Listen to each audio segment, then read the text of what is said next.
How's everybody doing? Doing good, thank you. Hump day, halfway-ish through the week. Very exciting. And any assignments that we need to get done is due tonight. Yes, assignment due tonight. That is the important announcement. I will be getting up something by today or tomorrow with regards to your next assignment. Oh, great.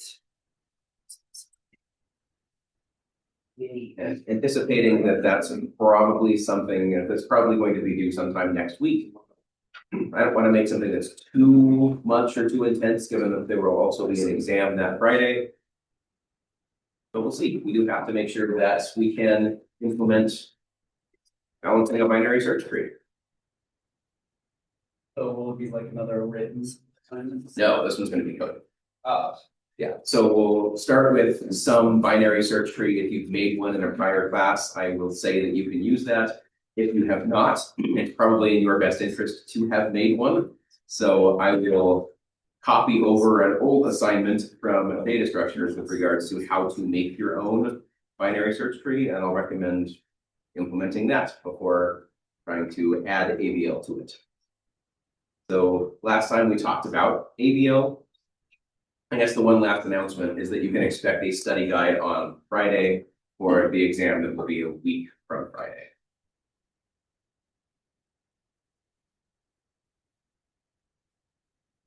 We were talking AVL. We had 4 cases and a hidden 5th and 6th case that were really the old cases, but based on the structure of the tree, we ended up orphaning a subtree when we went through it, and we had to reattach that orphan.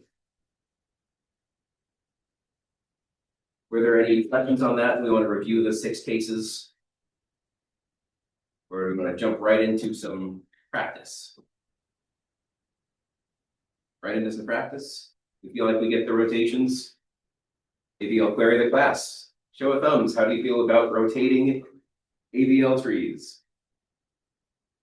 Much better, at least. Much Reasonably good. Okay, given what I see from the entire class, I think we start with some basic examples, and given that I didn't see anyone who was just a wait, what?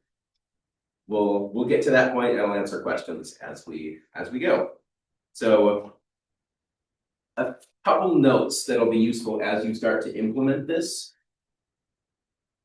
These are all local changes. You never need to worry about reassessing anything from the root. They are local changes based on the node that you are rotating. So to get that logarithmic time guarantee, you don't want to restart this process and find a second time. So once you have that parent and child, when we're rotating, we're getting ready for that, and we identify where that imbalance is.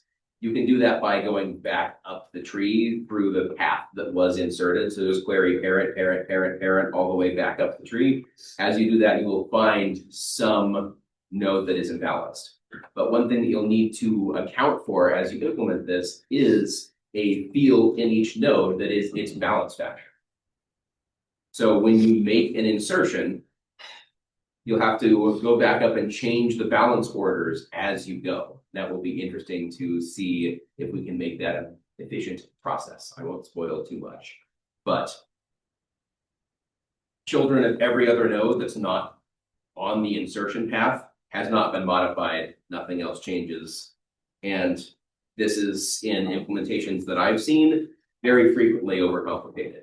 That just means that it's simpler than you think it is. If you find yourself trying to do too much here rather than identify locally, you're trying to identify and do too much from a grander scope of a larger scale, then you're probably overcomplicating. Okay, let's go through the process. So just like regular binary search tree insertion, we're going through the same insertion algorithm at this point, starting at the root. We will compare the value that we are inserting to the value of the current node, and we will find the position for the insert. Once we do that, we will complete the insertion. Then we go back to each ancestor of the inserted node. And we're gonna recalculate the balance factor of that node given what we insert. So if we find imbalance, then we're going to immediately call the appropriate rotation function on that node. So we need to know, is this a case 1, 2, 3, 4? Is it a left rotation, right rotation, left, right rotation, right, left rotation? Are we orphaning anyone when we do this that needs to be reinserted? So start with the deepest imbalanced node as you're going through this process. As soon as you identify a node that is imbalanced, as you're going back up the tree, you will be finding the deepest one first.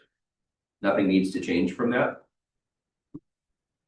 But then we will call rotation. The imbalance will be caused because of the insertion. So it's going to be imbalanced on the direction that we came from. So if we go to parent and the place that we came from was its right child, then that is the subtree that will be imbalanced. If we came from the left child, then that will be the subtree that is imbalanced. But just because we made an insertion doesn't mean there is going to be imbalance on the way back to the root. That is not guaranteed. So we have to check every one of those nodes and make sure that we go through a rebalance, some kind of rotation as we identify it. And just because we fixed something that is deeper doesn't mean that the entire tree is fixed. So we need to continue to query all the way back up to the root to make sure that everything is now still fine. So yeah, after a rotation completes, we will recalculate balance factors all the way back up to the root. And what are the maximum number of calls to the rotation function per insertion? This is to help us get an understanding of the complexity of this rotation augmented insertion procedure. So identifying the node was logarithmic, comparing at most up to the depth of the tree. And if we're maintaining balance as we do this, then that depth has that logarithmic guarantee. So identifying the node, logarithmic. How many times could we call the rotation function in the worst case? Good guess. Based on the depth of the tree.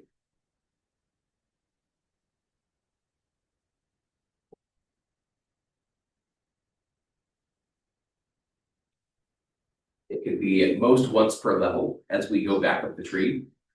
How many levels are there in a balanced binary search tree?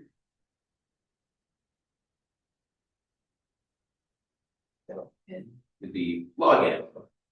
Since each of them is going to be full and they're binary, there's going to be one node on the first level, at most 2 nodes on the next level, at most 4 nodes on the next level. So the total number of nodes is going to be, it's going to be exponential based on the depth of the tree. So if we query based on the number of nodes in the tree, how many levels can we have? It's going to be based on the log of that.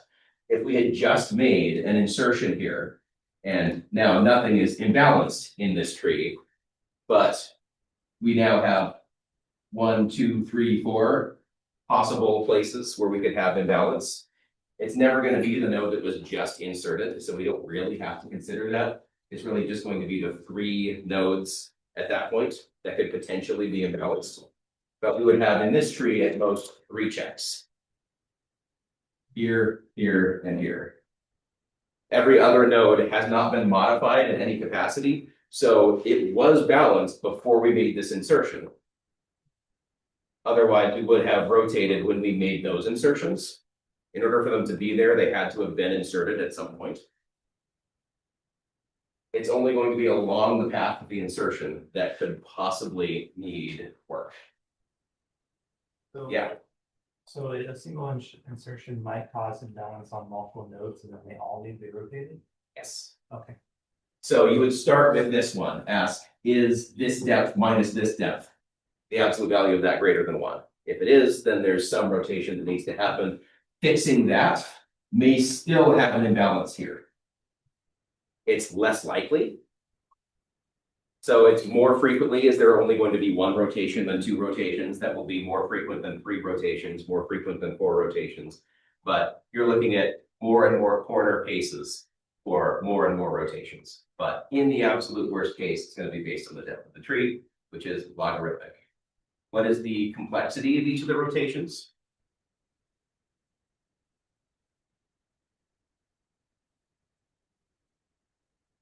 Constant. It is constant. Yeah. So we have at most a logarithmic number of constant time procedures. Since that is embedded within, we multiply.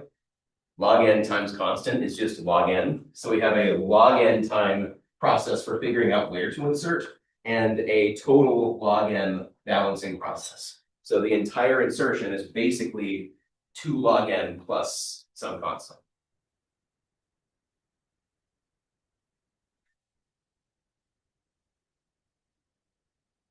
Pretty exciting. That's not bad. Much better than linear. And if we maintain that balance, then this entire structure inserts way faster than a linked list and scales to significantly more data.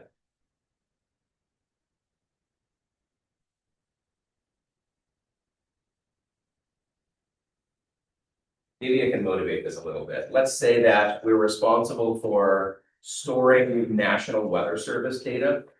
And so we want to find particular dates and high temperatures over the course of the last 100 years. And they're going to be sorted by either date or temperature, depending on, doesn't really matter which, but you can imagine how many high temperatures have there been, assuming that there are 1,000 locations that we are keeping track of, highs for every day over the last 100 years. That's going to be a reasonable amount of data. We could calculate that out to be 365 days in a year, 1,000 observations. Just a reasonable amount there. How long would it take to iterate through a linked list of all of those values to find whichever one you want? In the worst case, it's going to be linear time being that entire value. The log of that value is significantly smaller. If there were 1 million data points, log is 20 comparisons. There are 1 billion data points. Log is there are 30 comparisons. If a computer can do 1 billion calculations in a second, more than 1 billion calculations in a second, you can have a tremendous amount of data and do things like insertions or deletions into that structure before someone knows what's happened. Whereas when this starts scaling to millions or billions of data points, then it starts taking seconds, minutes, hours to complete. So if you can go from a linear time structure to a logarithmic time structure, you now have the ability to crunch the world's data in a reasonable amount of time, rather than it taking more time than you have left to live. That's a pretty big ratio. So yes, we talked about the asymptotic complexity of a rotation, that is constant, and total cost of the insertion procedure is still logarithmic. We have the find that is logarithmic, and a logarithmic number of constant time rotations is also logarithmic. All right, let's do some example work. I'm going to give you a tree.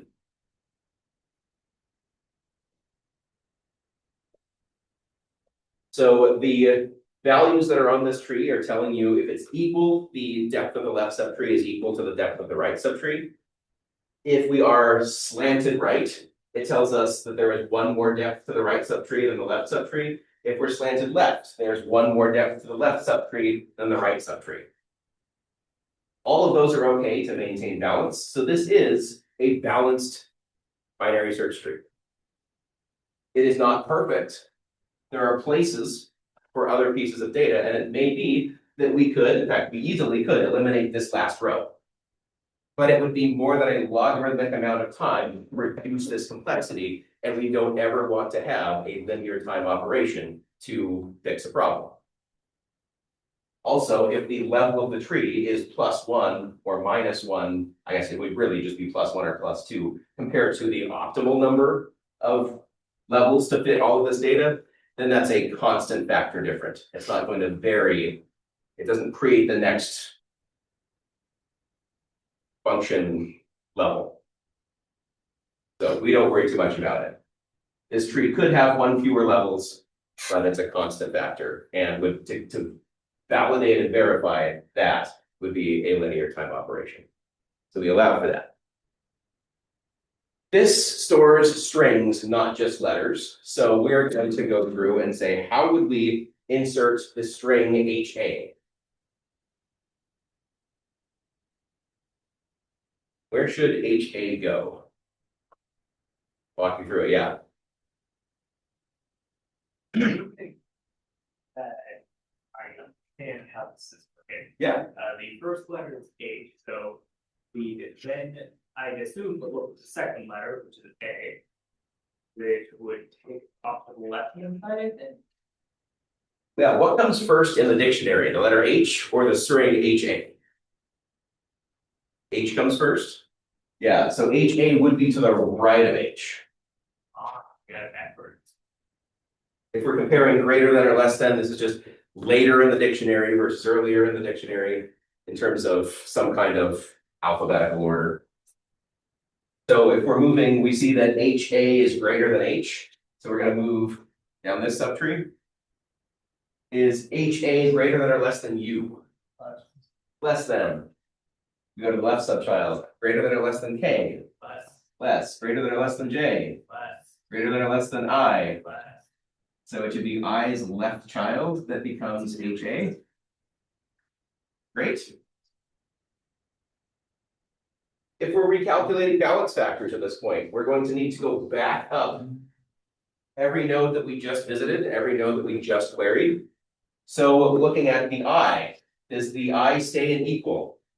No, No.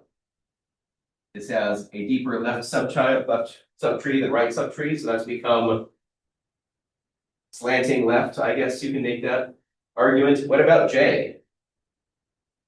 Yeah. no, wait. It's now -2. -2, yeah. Right. So how could we have figured that out on the way back up?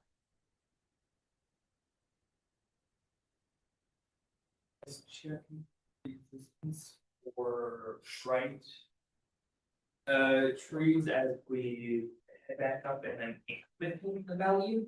Yeah, so it's not going to be necessarily the case that we did that, because you can imagine on this change, if we inserted here and this node had already been here, we're not changing the relative depth of this node. So we need to carry forward the change that we made.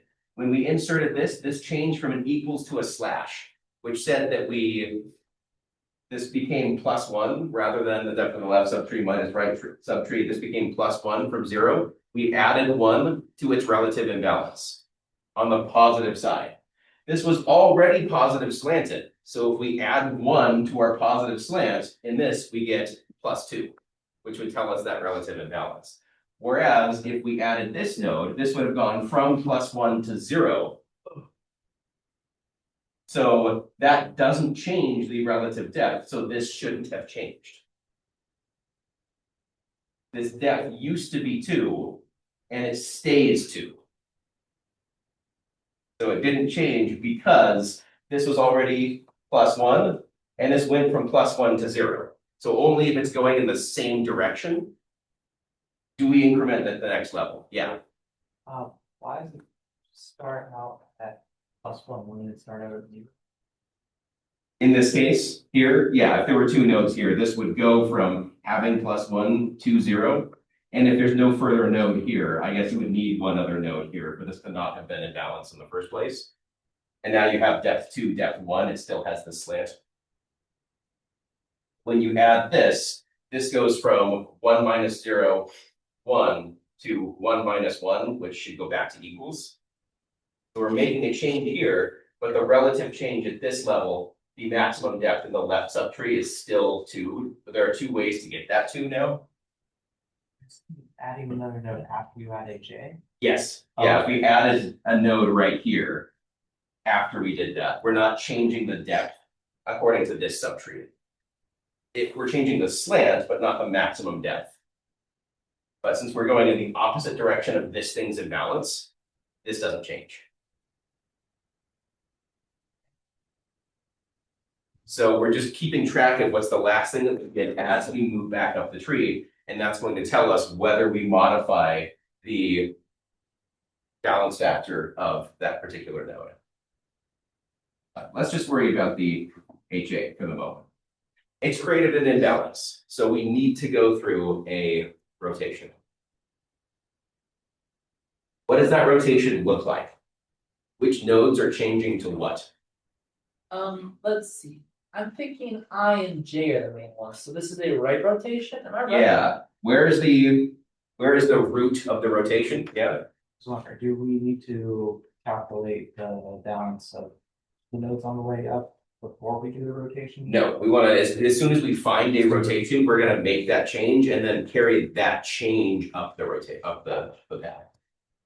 So before, this was depth 1, 2, 3 versus depth 1, 2. This became 3 when we did this. We don't want this to look like it's balanced yet, because after we do this rotation, it might not be. Got it.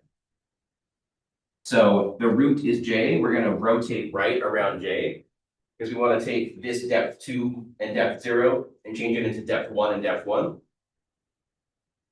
We're going to subtract 1 from this side and add 1 to that side, which creates that balance.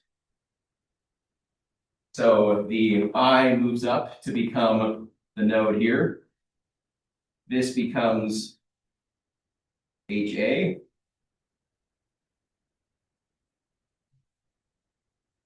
And this becomes J.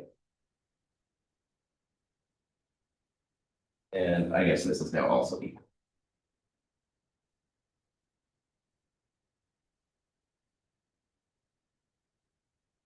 That completes the process from I's perspective, so we can continue to move up the chain. This went from imbalanced on one side to equal. What does that tell us about this? It turns out nothing changed because it's in the opposite direction.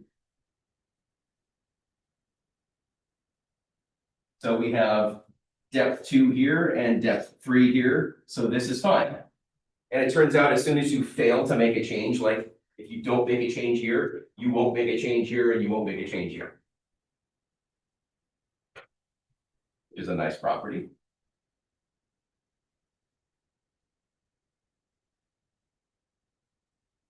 Questions on that process? How do we feel about the end result of that rotation? Yeah. I was trying to look at the left subtree. We have F, E, and D, which are, so we have F is left, Yeah. E is left slant, and then D is, so it's similar to the node that we had for A. We didn't change on Yeah. So it's because of this G. The node that is G, the depth here is 1 minus 0, giving you that left slant. The depth here is 2 minus 1, giving you that 1 as well. None of these are off by more than 1. So that's what makes it okay. When we had this without, when we inserted the HA, from this node's perspective, we had 2 minus 0 as the depth, which is absolute value greater than 1. So it was an issue. If you tried to rotate here, you would just end up trading a node on the left for a node on the right. You'd be subtracting this depth 2 and adding to this depth 1 in the worst case, which would just create the exact same issue on the mirrored on the other side. So you get caught in an infinite loop of trying to rebalance, rebalance, rebalance, rebalance. Or you have to check the node again. So it is a slight inefficiency in terms of minimizing the height of the tree, but there's going to be basically a level of fullness that is okay and a level of fullness that is not okay. And what we're using as that variable is that balance factor.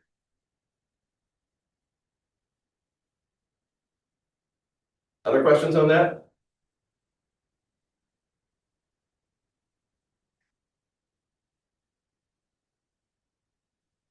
Okay. From this position, go ahead and, in some small groups, insert DA.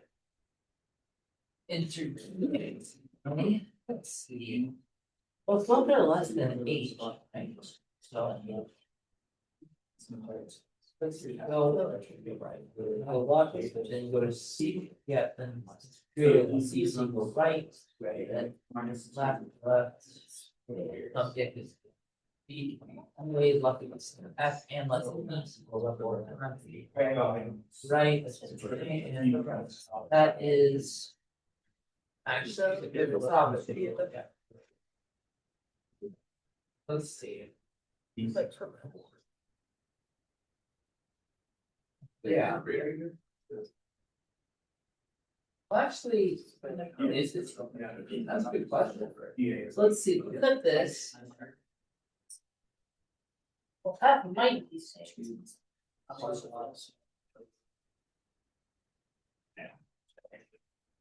Yeah, you got it, so. Yeah. Sorry. Well, the thing about this is, what? Rotation. Think of it left, right? And so. Check me if I'm wrong, I'm gonna double check right in this rotation stuff.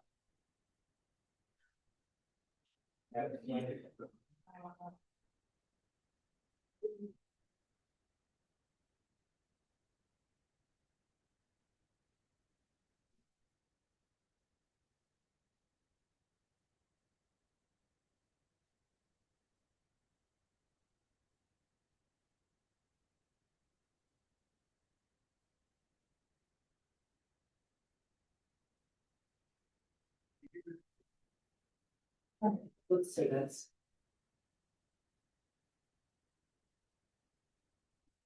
And D.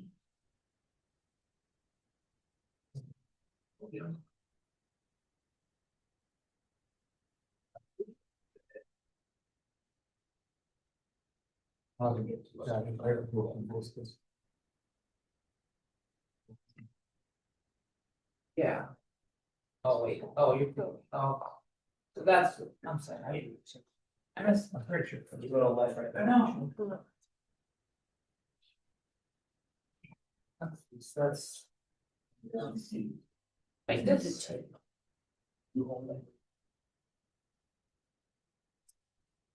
Yeah. That's definitely show up for presentation. Yeah. I still gotta practice it. So. You want to send me one, right? Yeah, so.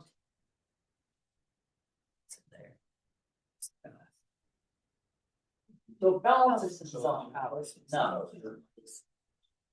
Yeah.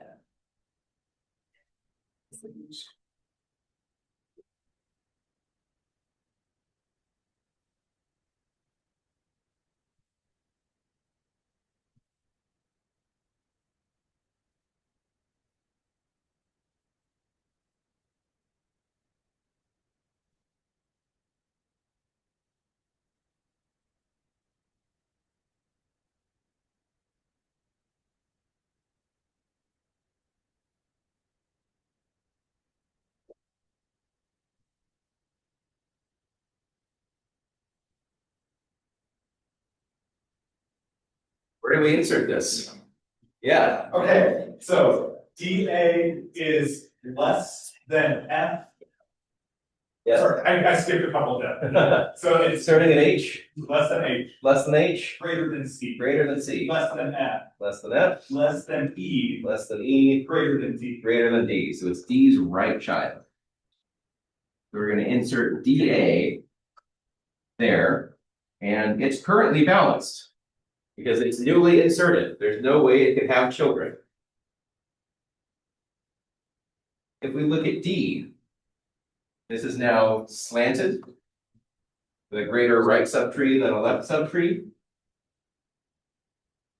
E, on the other hand, now has depth 2 on this side. So this is imbalanced. I'm using // to denote imbalance here. How do we fix this imbalance? Which case are we in? Yeah. Since E goes left and then D goes right, this is a left-right rotation. Yeah, we need to left rotate around D and then right rotate around E. So we're going to step 1, do that rotation, and then step 2, we're going to do that rotation. questions on why I've determined that that is the appropriate sequence of steps to do? All right, let's go do it. So I'm just gonna redo these when I need to. How do we do this first step, left rotation? What changes? EA replaces D as the root, and D is on the left-hand side of DA.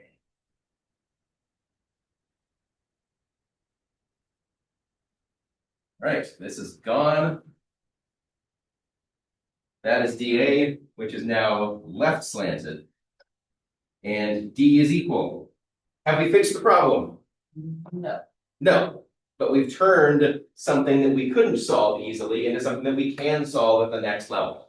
Now a right rotation at this point is exactly what we're looking for. Why couldn't we have right rotated here to begin with? If we had DA still down here, what would a right rotation have looked like? Yeah, so when we bring up DA, that isn't DA, when we bring up D, DA is still greater than that. So we end up with E as its right child and DA as its left child. And so we turn what needs to be a left-right rotation into what needs to be a right-left rotation because it's still imbalanced. So we can't have that. If we do the rotation around this child first, the left rotation there, we've set up that left of left situation that is a right rotation. So now we can complete the right rotation around E. That's going to bring up DA one level. That's going to bring up D one level. And now E, this node, becomes its right child.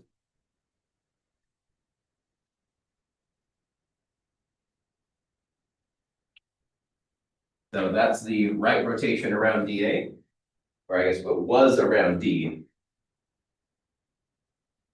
And that is the result. And now if we look up, we see that nothing has changed with regards to F. It's still a left slant, depth 2, depth 1.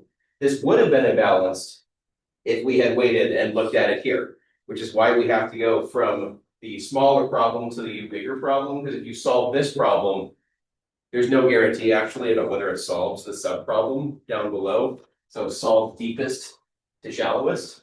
Since this is now fine, this is still fine, and this is still fine.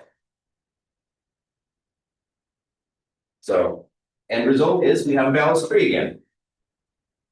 We never had to consider anything on the other side of the tree because it wasn't along the insertion path. All right, last insertion for us to go through. Let's insert O from this point.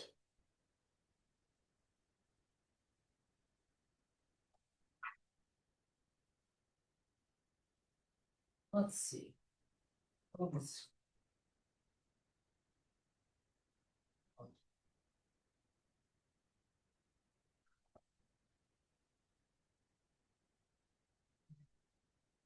oh,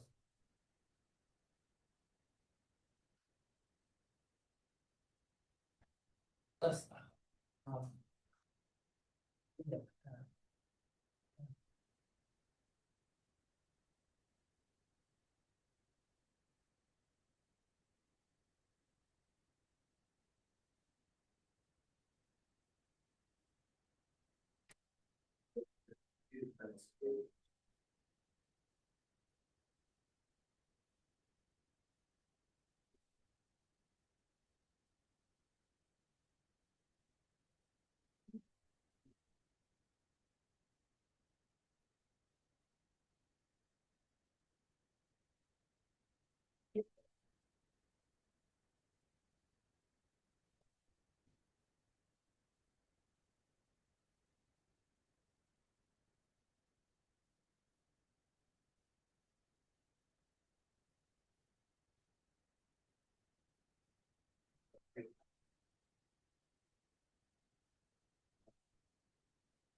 that's certain. Oh, wait, gosh, that is a problem. That is awesome. And it's like, Yeah.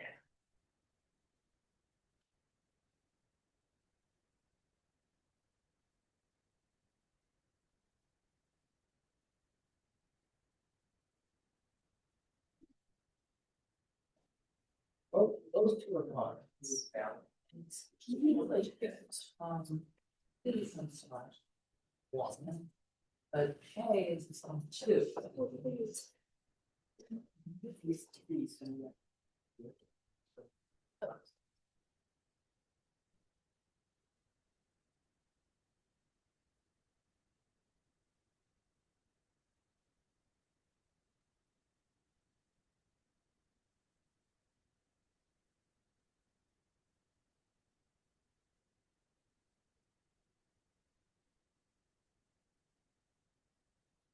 Okay.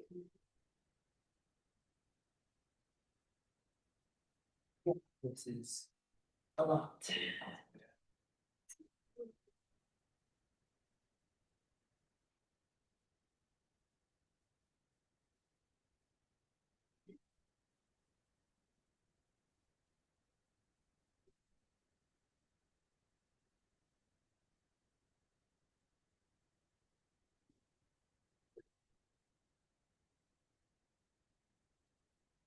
Ah, so this is. It's the most complicated of the three. Let's start.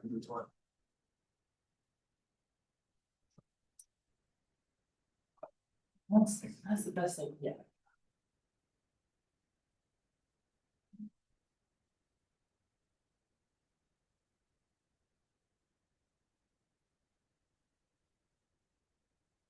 Where do we insert L?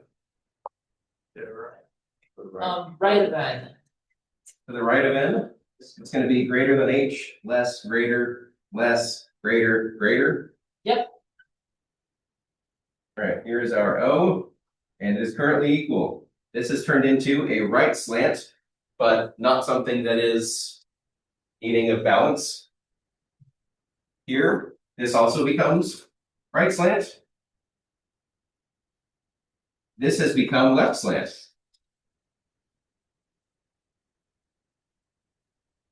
What happens at K? How could you do this to us, K? Hmm? I'm complaining about K, how big for handling one more thing. Yeah. Case was slanted to the right side. Yeah, so now it's slanted even further. Maximum depth of the left subtree is 2. Maximum depth of the right subtree is now 1, 2, 3, 4. So that is imbalance. So K is imbalanced. This is going to require a rotation. Where did we come from when we inserted? If we go 2 nodes down from K, we went right and then left.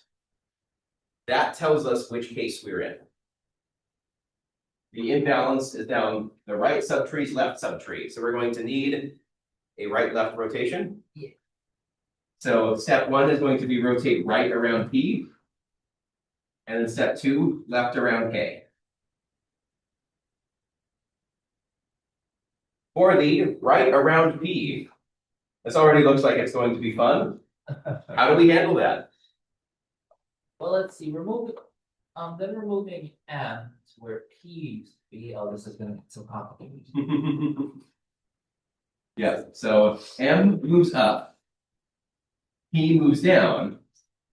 But when we do this process, we do some orphaning. Yes, we do. What gets orphaned when we do that? N, yeah, this right here. We can easily move M up to this point, but M already has a right child now in what's going to be P, so it can't keep this right child N that it already has.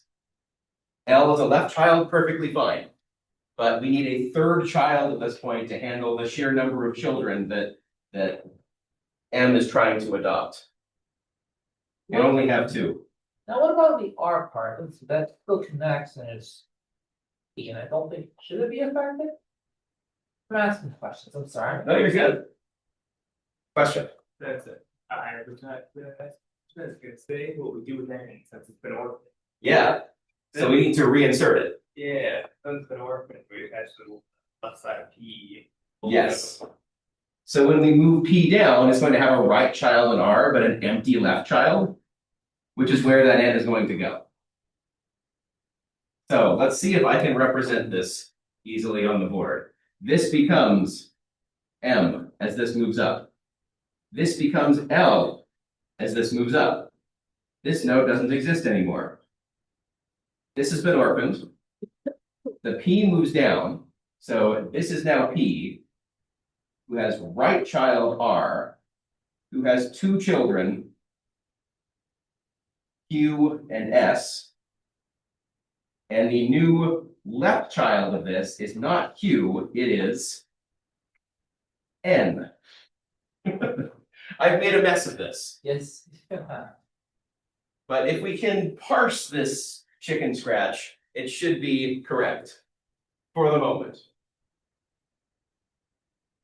I'm actually going to put this X on this connection because that doesn't exist. This connection also doesn't exist. This node doesn't exist. How are we doing? Any issues with this? Any problems that we see? We agree logically that this is the right rotation around what used to be what I can't read anymore, P.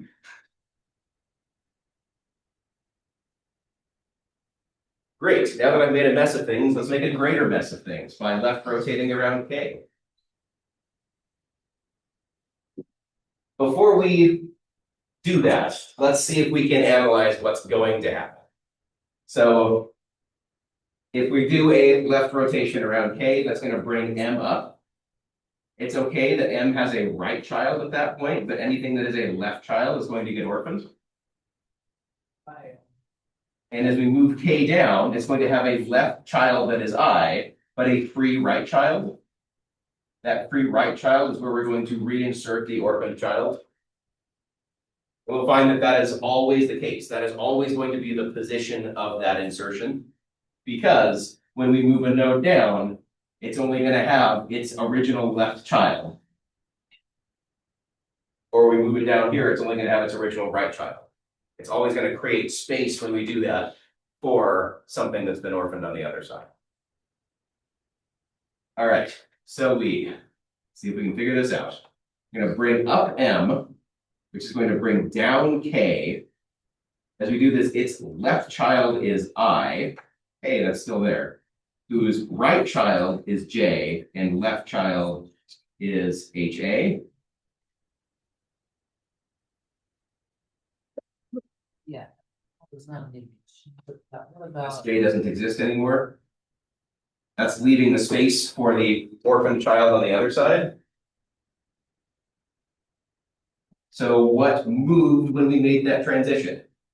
The right child stayed the same, so this M is actually the original P. P's right child is R, so that stays R again. And it has two children, Q and S. So we've recreated our original structure on the left side, on this right side, sorry. But R's left child now has been orphaned, and that's going to become the, not R's, P's left child has been orphaned. And this doesn't exist anymore. What did I do? I think he. Let me think, so we orphaned L and I thought. P up. R is the right child, orphaned left child. But that shouldn't matter at this stage. Things should still be fine. R is left child. Yeah, it was N. This should be still be N. Yeah, this is N with a right child. Oh, that makes more sense. And then L becomes K's right child here. So this L is now this node's. That is still an adjustment.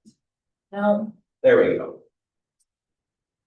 but we still got a little bit of unbalance, don't we? It's off by 1, but it's not off by 2. What did I do? And it's supposed to come from P, not R. From P. Yeah. Yeah, L's right child can't be.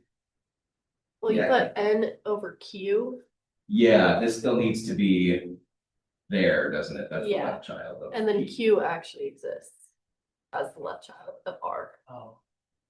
Yeah. Yeah, that is right. This is where the O goes. Yeah. Yeah, Yeah. Okay, yeah, much better. Does everyone agree with that? yeah. That alphabet's again. Yeah, Now I just do count back. Unbalanced. which is what's unbalanced, oh, you? Yeah. Yeah. At the end of that, we still have, if we made a change here, we need to check here. And as we do that, we find that U is imbalanced. So we fixed the local problem here, but we need to make a rotation around U. Where is the insertion path now for O according to U? Left child, right child. So we need to do a right rotation or a left rotation around M in preparation for a right rotation around U. Okay. That's fun. But at least it's gonna create no problem in H. That's gonna stay right slanted and not, so this is the last thing we would need to do. This is becoming disgusting, and I don't know if I wanna do it on the board. What's the line from R to N? From R to N, this is, yeah, this is its left child, but that shouldn't be, this, yeah, this should be gone, because it's P's left child, that is N. Yeah. Yeah. This is could Yeah. be complicated. There was an extra connection there that should be gone. Yeah, I'd like to say my initial guess at how this was gonna turn out looked a lot nicer. And I don't think even upset you. It's just didn't actually follow the proper logic in some areas. But it looked a lot nicer. yeah. But I have to deal with this rather than being able to recreate. That's probably the better way to do this. Let's just redraw this from scratch as we make these changes. But 1, 2, 3, 4. yeah, I'm not gonna try to do this on the board, but if you'd like to see this work, I will draw it on my whiteboard during office hours for anyone who'd like to come see this happen, so that I can do it sequentially in a way that actually works with a little bit more space. Do you have final result on a slide or something? I don't have the final result, but I can create the final result. And That's why I'm asking Got it. these questions. Hey, this is gonna be fun. It's, oh, wow. yeah, it's almost time to go. What is, do we have any big scale questions about this? That's what I want to address, yeah. How exactly do we determine the type of rotation then? It's gonna be, where is the inserted node with respect to the imbalance? When we figure out there's an imbalance on U, the question is, where is the node that we inserted with respect to U? And it's down, we only care about going 2 steps down. When it's the left child's right child, then that tells us that it's going to be a left-right rotation to bring up the node that we just inserted. The issue is always going to be along the path of the insertion.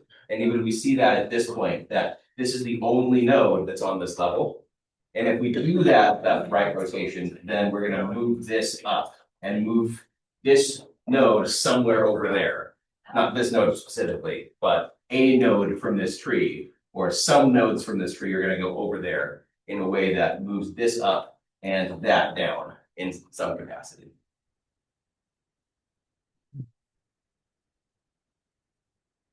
Other questions I can answer on exactly this?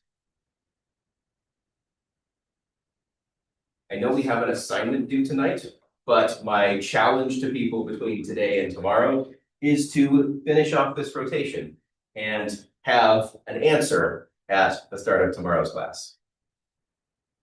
Because I think that will be the good practice. Make sure that you go through this, get that practice, and we have a lot more practice as we work on further insertions, and further we'll actually get some experience with deletions as well the rest of this week. Stop there for today. I'll start office hours. I'll be around for a good chunk of the day / this afternoon. So stop by with questions, or if I can help you get started on anything. Or questions from class, if you want me to draw this out. Wow. Talk about it.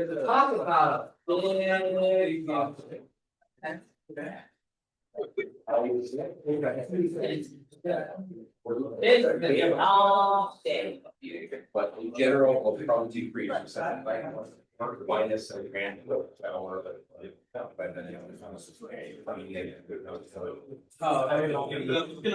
gonna finish up the. I'm going to go after.